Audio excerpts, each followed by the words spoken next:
네, 안녕하세요. 어슴새벽입니다.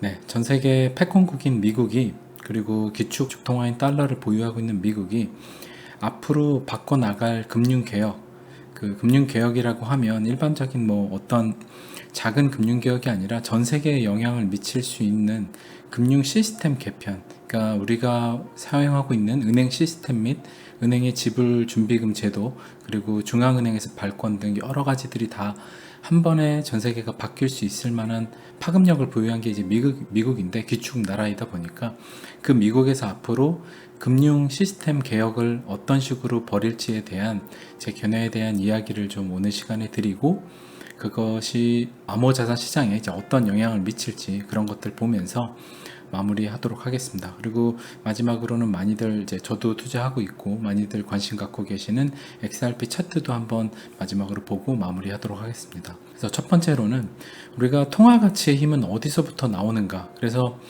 달러의 통화 가치 힘이 이제 강하잖아요. 그리고 엔화도 강하고 그리고 유로화도 강한데, 이런 것들이 어디서부터 나오는가라는 질문을 했을 때 당연히 국가의 힘이다라고 이야기를 할 거예요. 그럼 국가의 힘은 어디서부터 나오는가?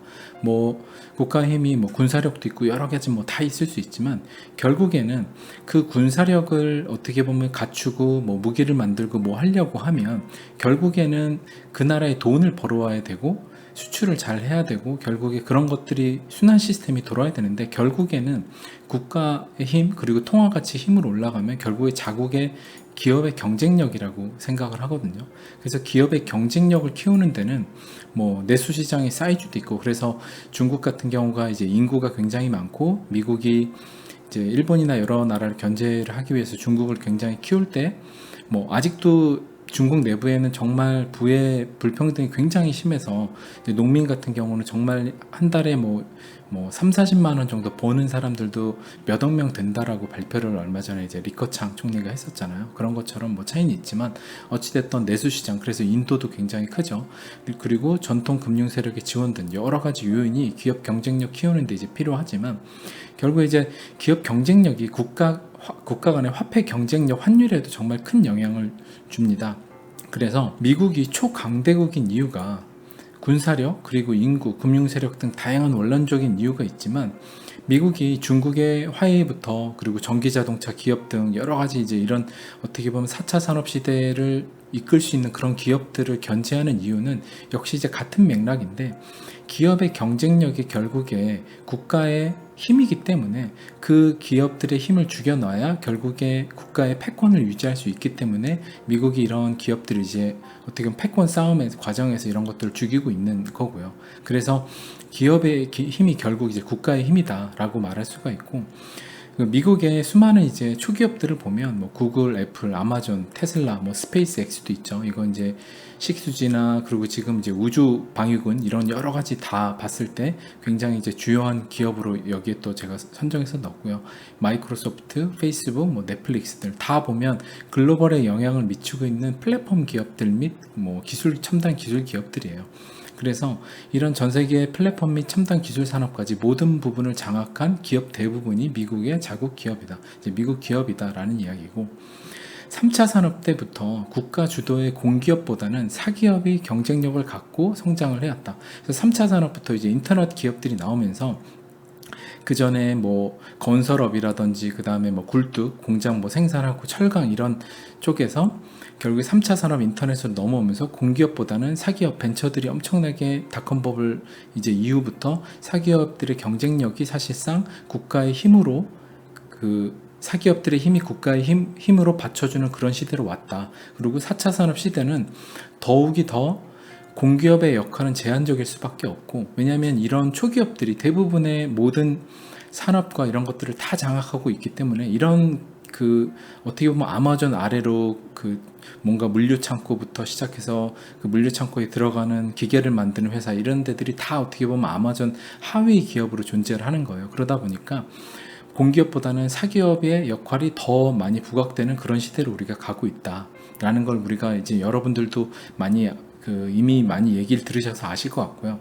자, 그러면 여기서 기존 금융 시스템의 리셋이 필요하다는 것은 우리가 대부분 제가 많은 영상을 다뤘기 때문에 인지를 하고 계실 거예요. 그리고 얼마 전에 세계 이코노미 포럼 이런 데서도 그레인 리셋을 이야기를 계속하고 뭔가 계속 변화를 이야기하는데, 결국에 전체적인 그레인 리셋은 국가가 법과 제도의 개편을 해야 되겠지만, 결국에 뭔가 지금 은행 시스템이라든지 아니면 국가의 어떤 법이라든지 모든 것들을 사실상 기업들이 뭔가 혁신적인 기술을 뻗어 나가려고 하면, 가령 스페이스X 같은 경우나 어떤 것들 대부분 이제 좀 혁신적인 무언가를 하려고 하면 샌드박스라고 해서 한국도 정부에서 뭔가 규제를 풀어주는 그런 이제 정책들을 나오잖아요. 그런 것처럼 국가 법과 제도가 개편을 해줘야 그레인 리셋의 발판이 시작이 되는 것은 맞아요. 하지만 결국에 이거를 이뤄내는 것은, 결국에 미국의 금융 시스템 리셋은 네세라 게세라가 되든 아니면 대다수 국민이 환호할 만한 그에 준하는 엄청난 이제 발표를 할 거라고 보는데, 결국에 이 그레인 리셋은 누가 하냐라고 하면, 실제 금융 시스템 리셋은 기술로 구현하는 것은 국가 공기업이 할 수 있을까라고 하면 당연히 저는 아니라고 생각을 하고, 이미 국가가 세계에 뭔가 패권을 주도하고 그 다음에 어떤 기술을 혁신하고 하는 것들은 국가 공기업이 이미 하는 나라는 거의 대부분 없는 걸로 알고 있어요. 중국 같은 경우도 공기업들이 대부분의 은행들이나 이런 것들은 대부분 이제 공기업이 있지만, 건설 같은 경우도 있지만, 하지만 인터넷 기업들이나 대부분 이런 쪽은 대부분 다 사기업이거든요. 물론 이제 사기업으로 출발했지만 공산당이 뒤에서 지분을 갖고 있는 이런 형태긴 하지만, 결국에 사기업이 주도한다는 말이에요. 공기업 안에서는 혁신이 나오기 어렵기 때문에. 그거는 너무나 당연하죠. 공기업에서 뭔가 이득이 없고 뭔가 성장을 했을 때 공무원들이 가져가는 게 뻔하다고 하면 정말 열심히 해서 거기에 아이디어를 부어서 뭔가 창업을 하고 하는 것들을 안 하잖아요. 그러다 보니까 사기업에서 대부분의 혁신이 일어나는데, 바로 이 부분에서 이제 대다수 대중은 물음표를 이제 떠올리게 되죠. 금융 시스템의 개혁을 하는 데 있어서 기술 구현은 사기업이 할 거라는 것은 대부분 여러분들도 지금 인정을 이제 좀 하실 거예요.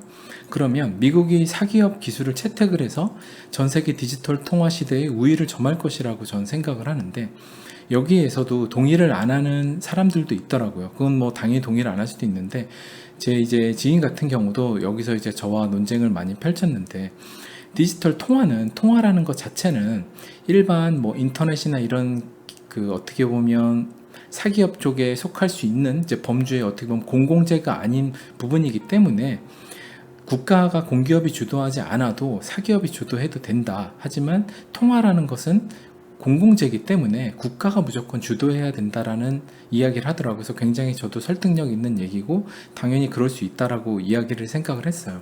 그래서 사기업 기술 기반으로 하여 디지털 달러를 발행하게 될 것인데, 결국 여기서 사기업 기술 기반이라고 하는 것은 저는 미국의 미국의 자국 기업인 블록체인 회사 중에 사기업 기술 기반으로 할 거라고 생각을 하고, 디지털 달러 지금 이미 준비하고 있는데, 전 CFT 위원장과 그 다음에 엑센추어 IT 컨설팅 1위 기업이 해서 이미 연구를 하고 있죠. 근데 디지털 달러를 발행을 하는데, 결국에 전 세계의 기술 주도로 해서 패권으로 가져갈 수 있는 기술 우위를 가지려고 한다라고 하면 정말 혁신적인 뭔가가 나와야 된다고 보는데, 나라가 미국이 그냥 공기업이 나라가 정부 주도하에 해가지고 이걸 할 수 있을까라고 하면 여기서 저는 물음표가 떠오른다고 생각이 들어요. 그래서 여기서 말하는 아까 제가 친구랑도 논쟁을 펼쳤던 디지털 통화 시대에 통화라는 것은 국가의 공공재이기 때문에 정부가 해야 된다라는 어떻게 보면 통화는 공공재이기 때문에 정부가 해야 된다. 이 공식을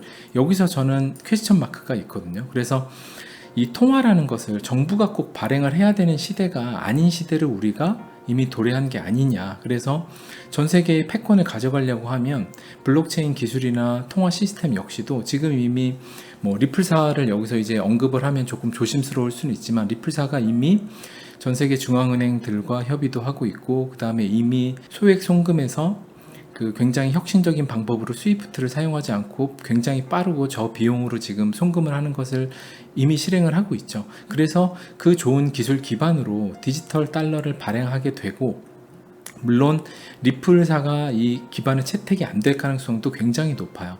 그리고 뭐 스텔라 루멘이 될 수도 있고 또 뭐가 될 수도 있고 뭐 또 다른 사기업이 우리가 모르는 게 나올 수도 있겠죠. 하지만 어찌됐던 제가 이제 여기서 이 이야기는 별개로 리플사에 XRP에 투자하는 이유는 XRP가 이 리플사가 기술 기반의 미국의 디지털 달러의 채택이 안 된다고 하더라도 이미 리플사는 그 어떻게 보면 하나의 국제 송금이나 국제 금융에서 새로운 혁신을 만들어 나가고 있고 여기에 채택이 안 돼도 충분히 살아남을 수 있는 먹거리 큰 시장에서 하고 있기 때문에 제가 투자를 하는 것이고, 이게 채택이 된다라고 해서 뭐 리플이 정말 크게 떡상을 하고 엄청난 가격으로 오르고 그렇지 않으면 망하고 이런 관점으로 전 접근하는 게 아니라는 것을 일단 좀 이야기 드리고, 그냥 하나의 가능성이에요. 되면은 좋은 거고 아니면은 뭐 아니어도 그 안에 다른 생태계에서 잘 성장해 나간다고 하면 좋은 거죠. 그래서 디지털 달러는 화폐 개혁의 이제 명분 리셋이죠. 리셋을 하는 거예요. 금융 리셋을 하는데 누구나 인정할 만한 담보를 기반으로 발행하지 않는다고 하면 기존 달러와는 다를 것이 없겠죠. 가령 지금 달러를 발행을 해놓고 쓰고 있는데 이게 이미 대부분의 돈은 통장 온라인에 그냥 숫자로 존재하는 그 돈이에요. 어떻게 보면 디지털 달러죠. 이미 이게 그냥 디지털 달러 블록체인으로만 바꾼다고 한다고 하면 사람들이 기존의 돈이 내가 바뀌는 게 뭐가 있냐, 결국에 돈은 엄청나게 찍혔고 그거를 담보할 만한 건 없고 그 다음에 국가 부채도 그대로고 그러면 뭔가 변경되는 게 없잖아요. 그래서 누구나 인정할 만한 담보로 뭔가의 큰 개혁을 해야 된다. 그래서 이 개혁에 대한 얘기는 제가 누차 이야기를 많이 드렸었고, 그래서 이런 담보 기반으로 해야 결국에 명분이 생기는데, 미국의 국가의 부채 그리고 대중을 노예로 만든 은행 시스템, 결국에 지금 이 화폐 개혁의 명분은 크게 미국의 국가 부채 도저히 갚을 수가 없죠. 이자만 해도 엄청나기 때문에 이자도 갚기가 힘들어서 계속해서 이자가 늘어나가고 있는 현재 상황이고, 그리고 결정적으로 대중을 노예로 만드는 은행 시스템, 이게 이제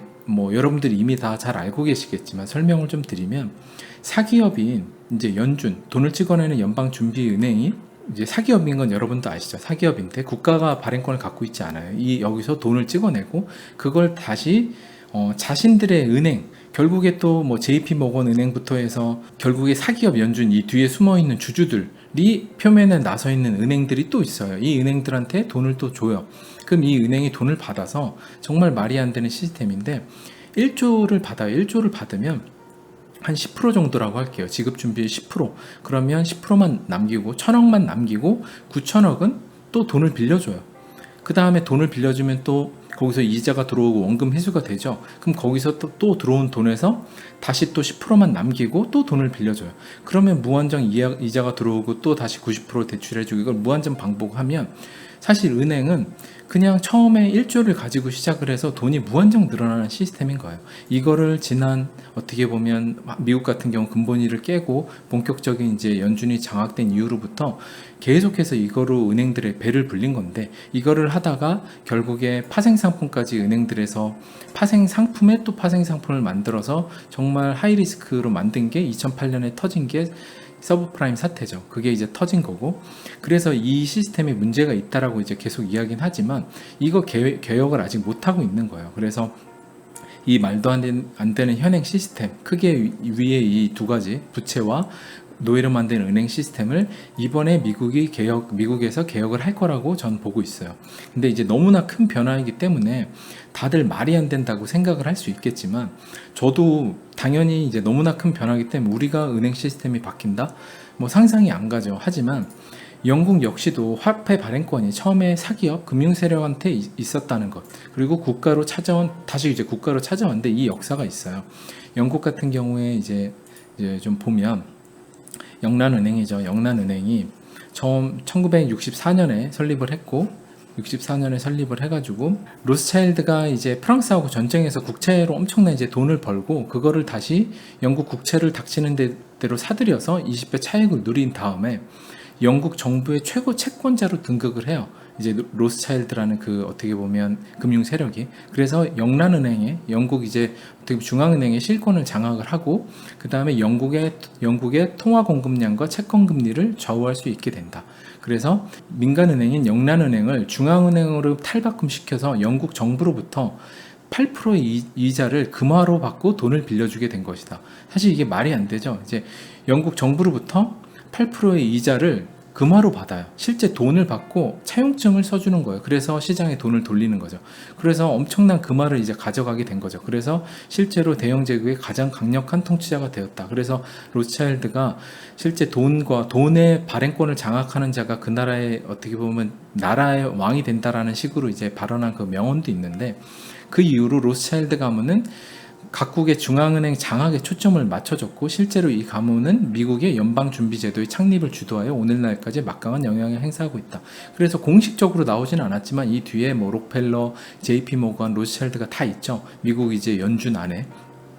그래서 다시 얘기로 돌아오면, 결국에 화폐 발행권도 사기업, 그러다가 이제 다시 화폐 발행권은 사기업한테 있던 영국도 국가로 다시 이제 그 화폐 발행권을 찾아와서 중앙영란은행은 이제 영국 국가의 소유로 다시 돌아오게 됐는데, 이 역사가 있듯이 미국 역시 화폐 발행권을 사기업으로부터 국가가 찾아오는 사건이 머지않아 저는 일어날 것으로 보고, 그리고 믿기 어렵겠지만 이 또한 역사로 기록될 것이라고 저는 생각을 해요.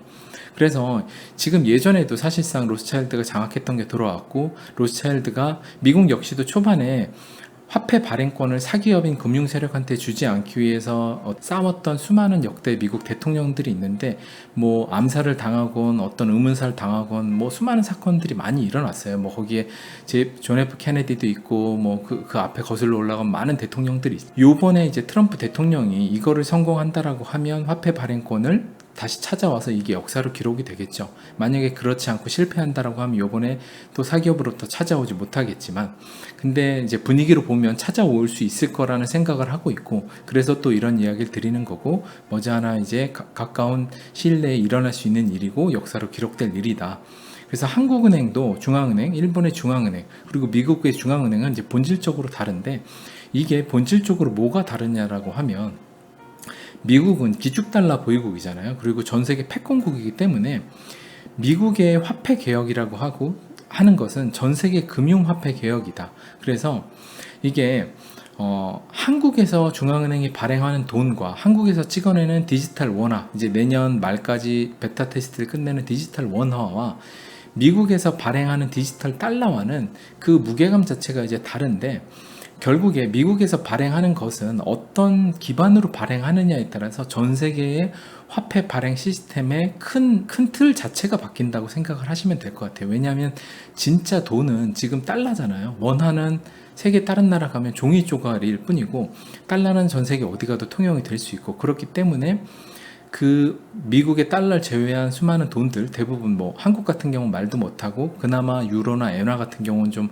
이제 인정을 받지만, 그 외의 것들은 사실상 돈으로 보기가 어렵죠. 그런 것처럼 미국의 요번에 달러의 디지털 달러로서의 변화가 전 세계에 어떻게 보면 우리의 삶에, 그리고 우리가 여태까지 살아왔던 방식 여러 가지 것들을 엄청나게 변혁시키고 깨트릴 수 있을 만한 개혁이 이제 일어난다라고 생각을 하시면 되고, 그래서 이번 7월 21일 이틀 남았는데 주지셀 쉘턴의 연준 이사회 투표를 이제 지켜봐야 되는데, 뭐 될 거라고 보고 있어요. 이게 이제 연준 후보 이사회에 들어가고, 그 다음에 트럼프 대선이 됐을 때 뭐 연준 의장으로 이제 올릴 생각을 하고 있는 것 같은데, 그게 뭐 트럼프 재선 이후가 될지 그 이전이 될지 모르겠지만 아무튼 그런 스케줄로 지금 흘러가는 것으로 보고 있고, 트럼프의 당면 과제는 제가 어제 방송에서도 이야기 드렸던 대선 전까지 중국 공산당의 붕괴, 그래서 지금 7월 말 그리고 8월까지 해서 정말 중국 공산당을 불법 정권으로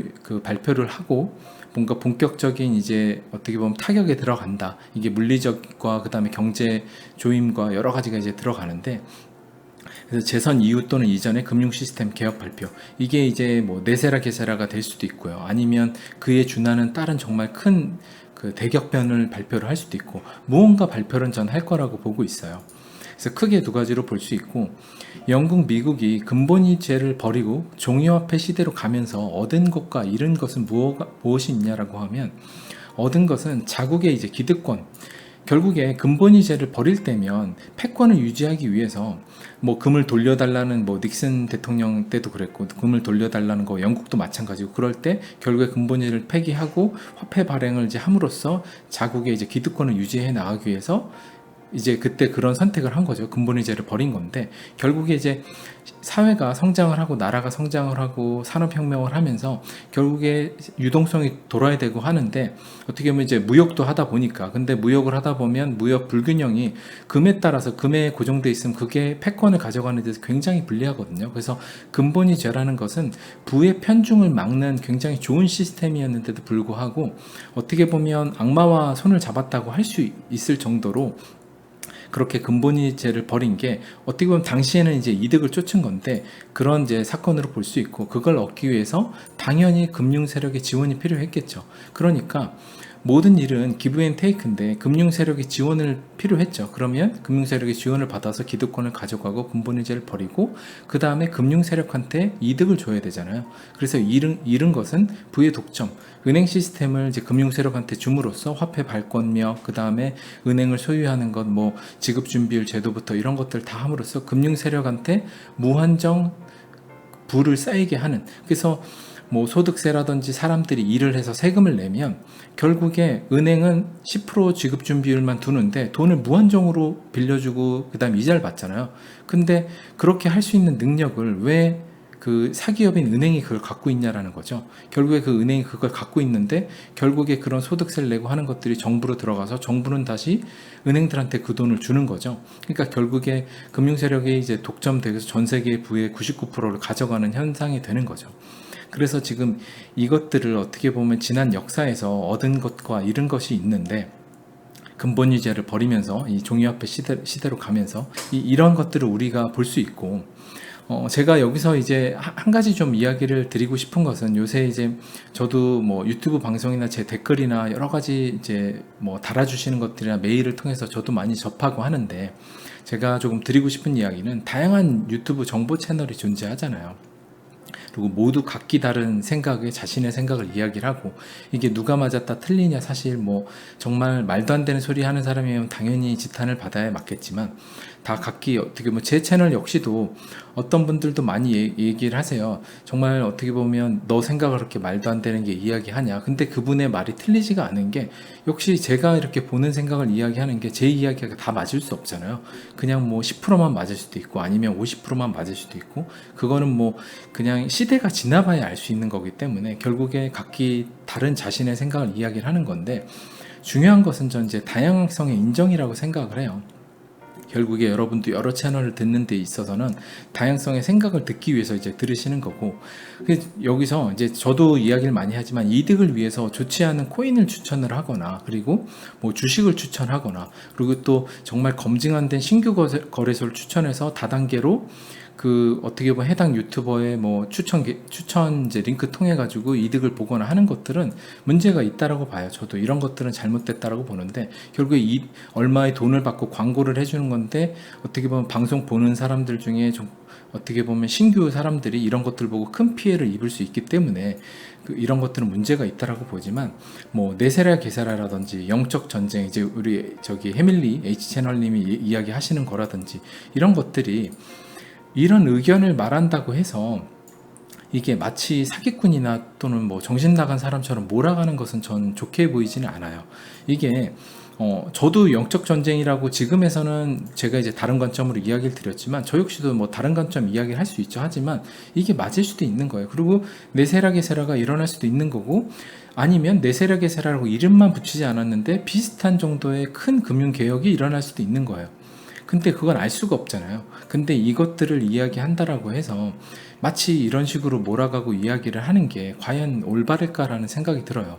그래서 이 세상을 누가 그렇게 단언해서 말할 수 있겠는가 하면, 근본위제를 파기하는 것도 정말 말도 안 되는 일이었을 테고, 그리고 실제 트럼프가 공산당과 민주당 부패 세력을 척결하는 일이 종교적 관점에서 영적 전쟁이라고 생각했을 수도 있는 거잖아요.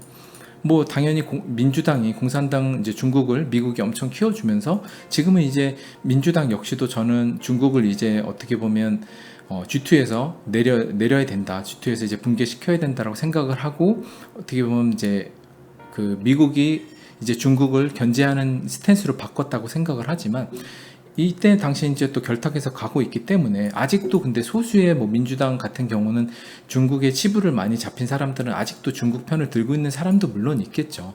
근데 이 안에서까지 뭐 수많은 게 갈라서 가면 너무나 많을 거고 큰 이제 괴만 이야기를 드린 거고 그래서 이런 것들을 보면 또 영적 전쟁이라고 생각하고 할 수도 있는 거예요.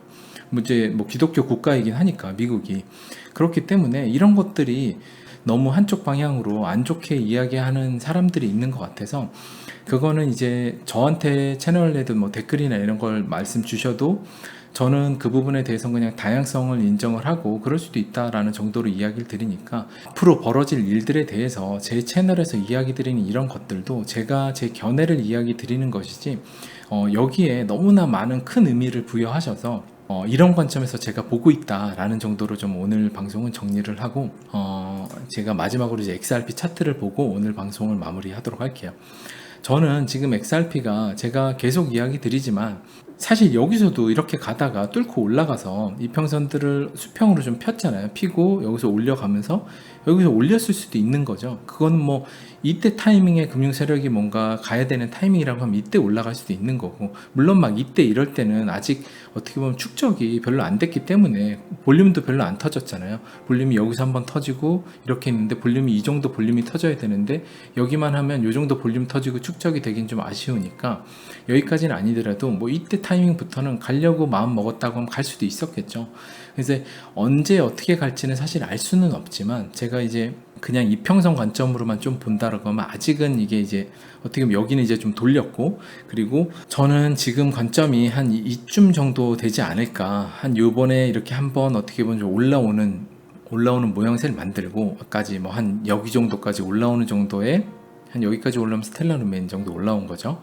올라오는 정도의 이평선을 조금 더 수평과 약간 상평으로 트는 정도의 작업을 한번 하고 그 다음에 아래 한 번 더 골을 만들고 그래서 바 패턴으로 한번 본다라고 하면 그래서 지금 한 252일인데 뭐 요거 언저리로 6개월 뭐 한 이 정도의 시간이 조금 더 필요하지 않을까라고 뭐 요새 드는 생각은 그래요. 근데 계속 이야기 드리지만 이렇게 시간이 더 걸릴 거라고 제가 이야기해서 나는 XRP를 다 팔고 안 샀는데 갑자기 여기서 올라갔어요. 여기서 만약에 이런 모양새가 나왔어요. 그러면 여러분들은 나 여기서 올라갈 것 같아서 이쯤에서 난 팔았어. 왜냐면 떨어질 것 같으니까 축적 더 거칠 것 같으니까 했는데 올라갔어. 그러면 여러분들은 정말 오래 버티신 걸 날리시는 거잖아요. 근데 여기서 물론 거래를 잘 하시고 차트를 이제 좀 볼 줄 아시고 하시는 분들은 이게 쏘는 이제 이평선들을 쫙 벌리면서 고무줄을 쫙 펴려면서 쏘는 것들을 감이 이제 본능적으로 있으신 분들이 있어요. 거래를 많이 하신 분들은 그런 분들은 여기서라도 눌림목이나 이럴 때 사겠죠. 그럼 사서 이걸 이제 먹을 수 있겠지만 대부분 이제 그게 안 된단 말이에요. 그래서 여러분들이 이게 될지 아니면 이게 될지 모르잖아요. 이렇게 될지 이렇게 될지 모르기 때문에 지금 자리에서는 뭐 손절을 하시거나 아니면 또 막 지금 많이 올라간 체인링크 요새 정말 관심이 많은데 체인링크를 또 사셔가지고 지금 고점에 이미 많이 올라갈 대로 올라가 있는데 거기에 들어가셔서 얼마 더 올라가는 걸 먹겠다고 정말 많이 빠질 수 있는 리스크를 감내하시는 투자를 하지 마시고 이렇게 지금 여기서 굳이 손절하고 뭔가 하기보다는 지금 이 시간을 최소한 지금 뭐 그래봐야 한 250일이라고 하면 한 7개월 정도 되는 거잖아요. 한 7, 8개월 되는데 이 정도 시간을 여러분들이 그냥 꾸준히 원칙대로 만약에 여기서 좀 올라갔으면 나는 여기서 빠지는 게 너무 두려워서 나는 못 버티겠다 하시면 그냥 자기 자신의 일부 물량 한 20-30%는 파셔서 어느 정도 현금 보유하고 계시다가 만약에 빠지면 이럴 때 또 사셔. 아니면 이럴 때 그냥 나 현금 들고 있다가 이제 비로소 올라가기 시작하면 나머지 80% 수익을 내면 되고 아니면 여기서 올라간다라고 하면 그냥 20% 팔았는데 올라가면 80% 그냥 여기서 80% 물량을 수익을 누리시면 되고 그러니까 여러분들이 이런 식으로 하시면 되는데 이걸 대부분 못하는 이유가 나는 100% 내 온전히 내 물량 다 가지고 그걸로 이익을 보고 싶기 때문에 그래서 그게 탐욕이라는 건데 계속 제가 탐욕을 이야기 드리는데, 여러분들이 풀베팅을 해갖고 정말 큰 수익을 노리려고 하면 여러분들의 멘탈이 흔들리기 때문에 결국에 다 먹질 못해요. 그래서 여러분들이 여행을 떠나시거나 할 때 너무나 많은 짐을 들고 가면 멀리 못 가고 또 어디 조금만 걸어가면 힘들잖아요. 그래서 필요한 것만 챙겨가고 내 체력에 받쳐줄 수 있는 정도의 물건만 들고 가야 되는데, 뭐 어디 가서 1박 2일 캠핑하는데 여러분들이 뭐 텐트랑 거기 안에 뭐 나무로 된 탁자랑 이런 것들 막 바리바리 싸들고 가면 여행 자체가 힘들고 못 가잖아요. 그러니까 정말 여러분들이 갖고 가실 수 있는 정도의 이동 가능한 정도, 그러니까 결국에 투자 체력인데 그것만 들고서 이 여행을 떠나시는 게 여러분들한테 바른 여행 그리고 성공적인 여행을 할 수 있다는 거죠. 그래서 저는 이게 길어야 한 250일 정도라고 봐요. 저는 이게 길어요. 그래서 제가 6개월, 18개월 이야기를 드렸지만 뭐 252일 정도 길어야 여기부터는 전 간다라고 보는데, 결국에 이게 갈지 이렇게 될지 모르기 때문에 여러분들이 내가 지금 여행을 떠날 때 내 여행 가방에 어느 정도의 여행 준비를 했는가, 내가 무리하게 물건을 안에 짐을 때려 넣어서 정말 난 움직이기도 힘든 정도인가 아닌가, 그런 것들을 여러분들이 생각을 해보시고 생각에 힘을 키우시는 게 여러분들이 투자 성공하시는 길이라는 얘기를 좀 드리고 오늘 방송도 마무리하도록 하겠습니다. 네, 일요일 하루도 잘 마무리 하시고요. 네, 이렇게 방송을 또 끝낼 때는 뒤도 없이 그냥 빨리 끝내는 게 좋을 것 같습니다. 네, 오늘 방송도 들어주셔서 감사합니다. 어슴새벽이었습니다. 감사합니다.